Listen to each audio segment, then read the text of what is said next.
Mike Alvarado will enter the ring to face Ruslan Provodnikov. Ruslan, you remember him when he used to come to the valley right here, Goose and Jim, where he was sparring, used to see him a lot. Yeah. What do you think?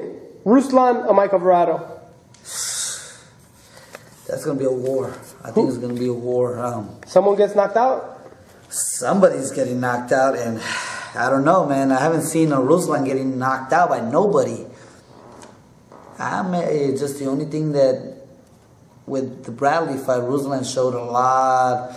He hesitated to let his hands go, what I saw. Well, George, I saw him do great in 2 rounds, take 3 rounds off, and do great in 2 rounds. You can't do that in Denver. It's high altitude. And if he has problem gassing between rounds, that's the wrong place.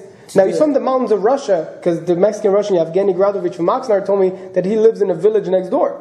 So they lived in the middle of nowhere up in the mountains. So you would think the high altitude that he would be in good shape.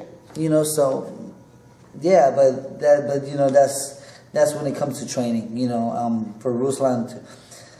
It's a 50-50 fight. You know, Alvarado showed a little boxing when he fought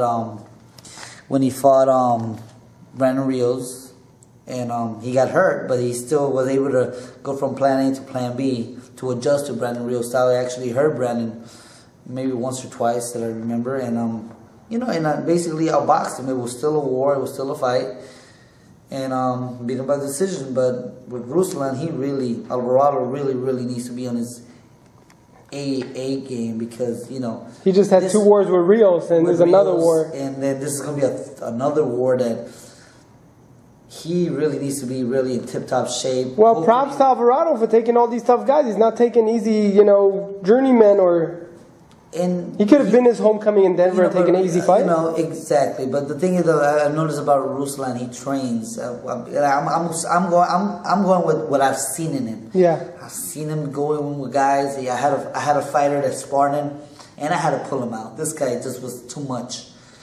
Too much of Ruslan was too much for him. Too much for my fighter. He's like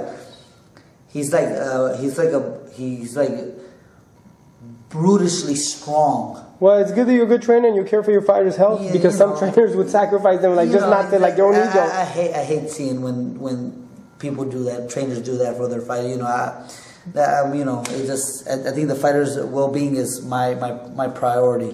By the way, you ever been to Macy's? You ever seen the security cameras? They look just like your weight over there.